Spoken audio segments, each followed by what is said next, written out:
Hey guys, what's up? This is LA, and this is the third Q&A session of #HemoLife. Thanks for tuning in, and I just want to say thank you to everyone who submitted questions this week.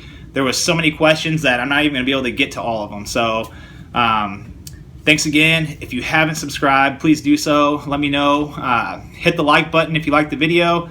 If you guys keep on watching and liking, I'll keep on creating videos and kind of giving you guys an insight of what it's like inside of a hemophiliac's life day in and day out. And I mean, there's still so many awesome things I want to show you guys. You know, to me, the journey has just begun.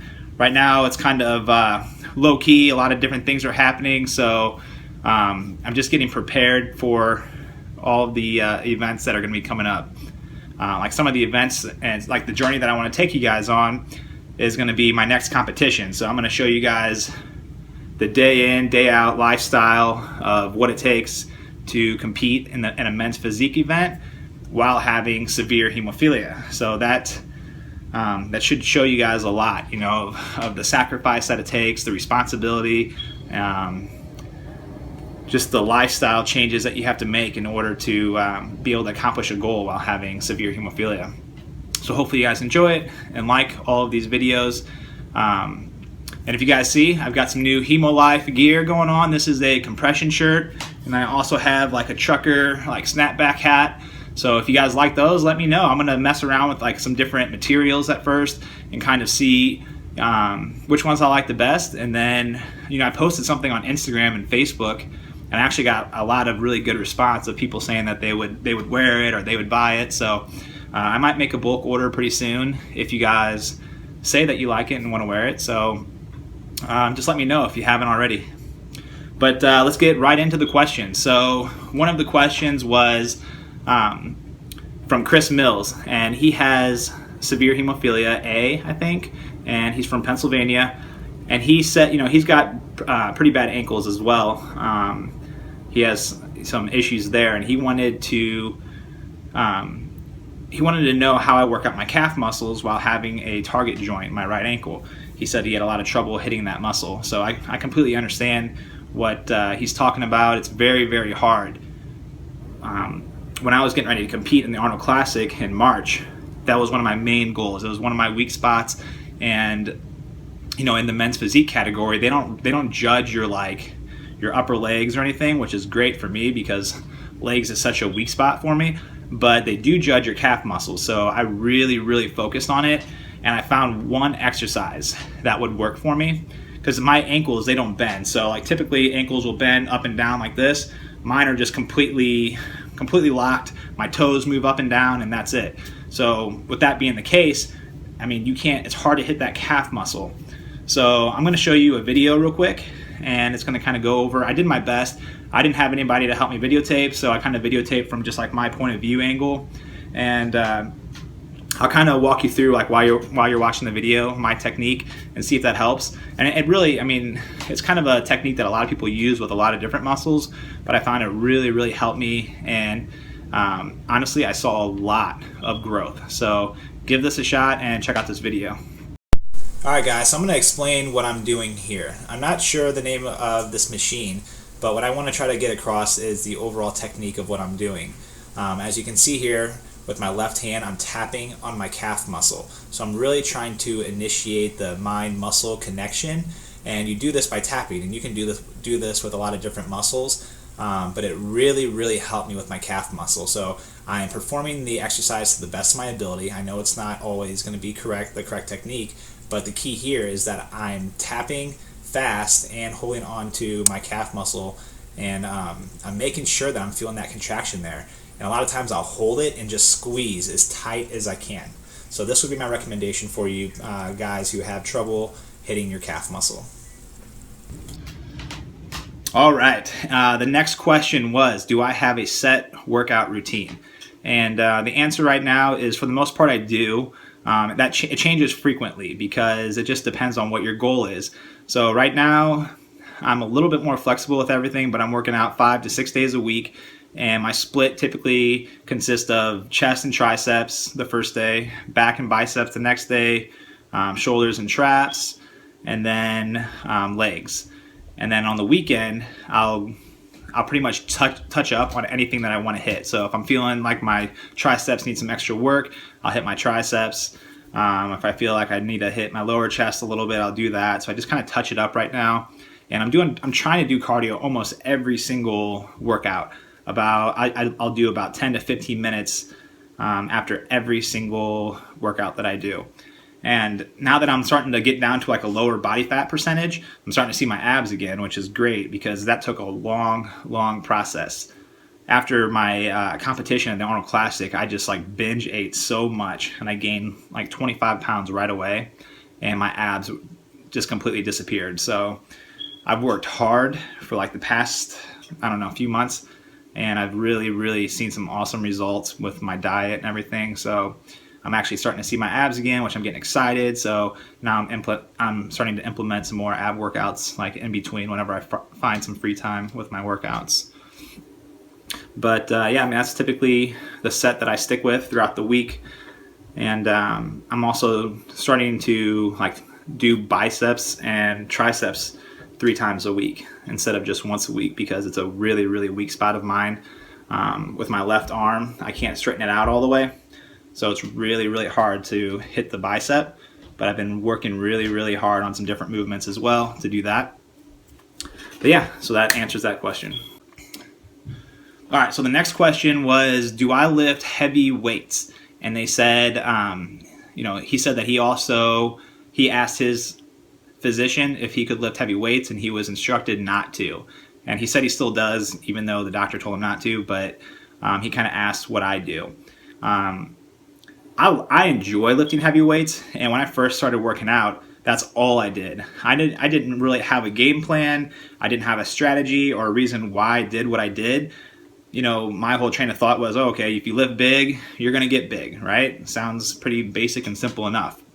And that's what I did. So through a lot of trial and error, because in the beginning I did get quite a few bleeds because I didn't really know what I was doing. I just went in there and lifted as heavy as I could, and I didn't really know that, my technique might have been off a little bit, or I was kind of pushing too much at the time, and so I would get elbow bleeds or, anything, hip bleeds, knee bleeds, ankle bleeds.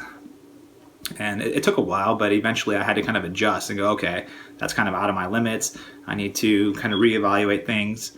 And it wasn't until I discovered the men's physique category in bodybuilding, and I really saw their physique, and I was like, wow, that's an attainable physique for me. I could really do that. And not only could I do that, I think I could compete at a high level. So that's when I started to fall in love with the men's physique sport.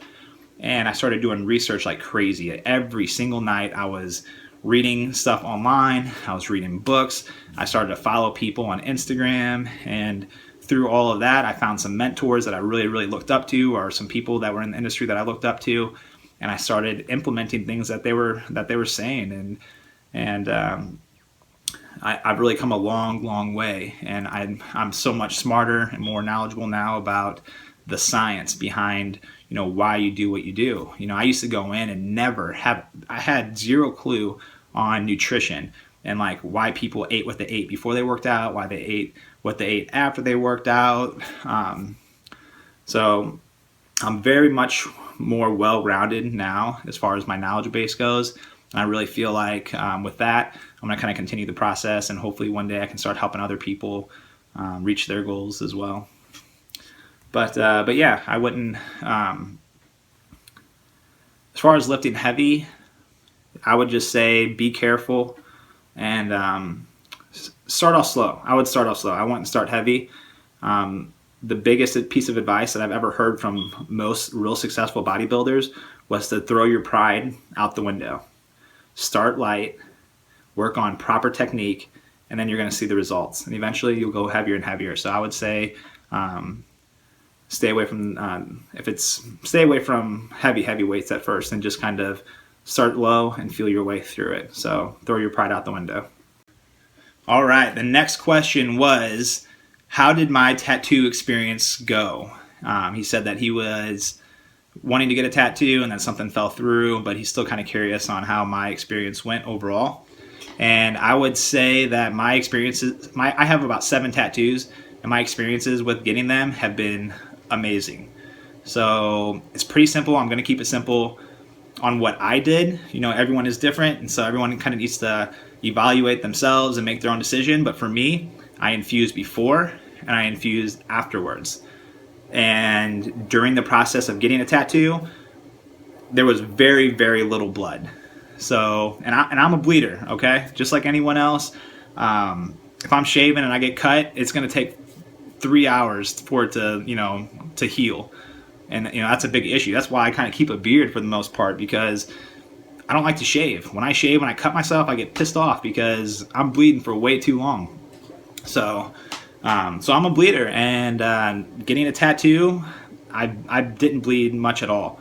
And I even asked the person that was giving me a tattoo, my first tattoo. I was like, "Hey, how's it going? Am I bleeding too much?" And he was like, "No, everything's fine. You're acting normal, so everything's great." And like I said, I infused right after, and it was perfect. And also the healing process, is usually about I don't know, like 2 to 3 weeks or something after the tattoo, and that was perfect as well. So I've never had issues with like the tattoo not healing properly and looking distorted or something. So I know a lot of other people too in the community that have gotten tattoos, and they've had great experiences. I have yet to hear of one person with a horror story about getting a tattoo. So that's my take on it. I hope it helps. It's been great for me. All right, so the next question was, how has hemophilia affected my job attendance and performance? He said that it's never really affected him, but he knows that it has affected others in the community.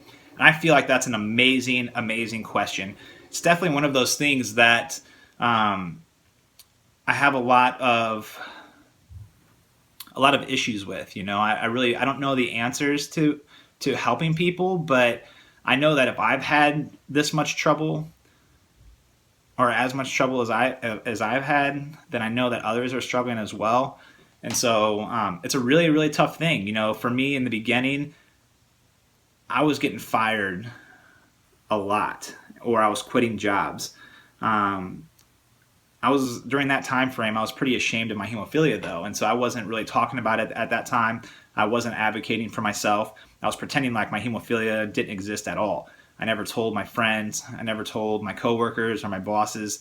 So I didn't talk about it at all. And I was actually very, very ashamed of it. So I would go into these jobs, and every new job I would take, I was just so hopeful. I was like, okay, this is the job for me. I'm going to bust my butt, and good things are going to happen.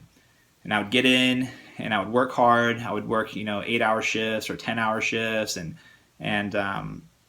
things would happen. No matter what job I took, things would happen. I would have swelled up ankles because I was standing on my feet too long. Just something would happen, and I would have no choice. I would have to, and during that time I was still like infusing on demand. So I wasn't on a prophy schedule. I wasn't even introduced to prophy. So the bleeds would happen, and then of course the next day I could not walk at all, and I would have to call off work. But I wouldn't tell them, oh hey, listen, I've got a hemophilia related injury. I would just make up some kind of excuse like, oh, like I just can't make it. Or sometimes I would just not call at all. I'd be so ashamed that I would just quit and not even let the boss know. And just for me, I would rather just not even contact them ever again. I would disappear like a ghost. So I know that was the case. I was working for a moving company, and I busted my butt. I worked over 10 hours. I moved like 2 or 3 different houses that day. And it was my first day. My brother got me the job, and I never went back. I was so embarrassed. I didn't even ask to get paid. I just disappeared into thin air, and I've still, to this day, I've never seen that money. I never showed back up, and people were harassing my brother, like, oh, your brother, he's a big baby, he couldn't handle it. And that stuff hurt me, that got to me bad. But it's like, what? That's why I disappeared, because I didn't want to deal with it. I couldn't handle it. I wasn't ready to handle that. And then there was one situation where I was working for a landscaping company, and I was just busting my butt. I was cutting grass. It was for a commercial, it was commercial landscaping, and I was just pushing and pushing and pushing it. And then throughout my shift, my ankle swelled up so big that I had to take my shoes off. So I took my shoes off. I was cutting grass barefooted, and everyone was looking at me like I was crazy. And then by the end of the shift, I literally could not get back into the truck. And keep in mind, at this time I'm working with Mexicans. They don't even speak English, so they were like, "What the hell is going on with this kid? I mean, this kid is like, this doesn't make sense. I've never seen such a thing. Somebody working and not being able to get into the truck." Like, I mean, they reported that to the boss, and it just be, that stuff gets around, and people just start thinking, this guy just isn't cut out. I don't know what it is, but he's just not cut out for the position. And that's the way I live my life, just, bleed after bleed after bleed. And keep in mind, again, I'm not on Profi, so these bleeds are happening all the time. I started working construction, same thing. I've worked 20 different positions in my lifetime, and it's all been a struggle for me.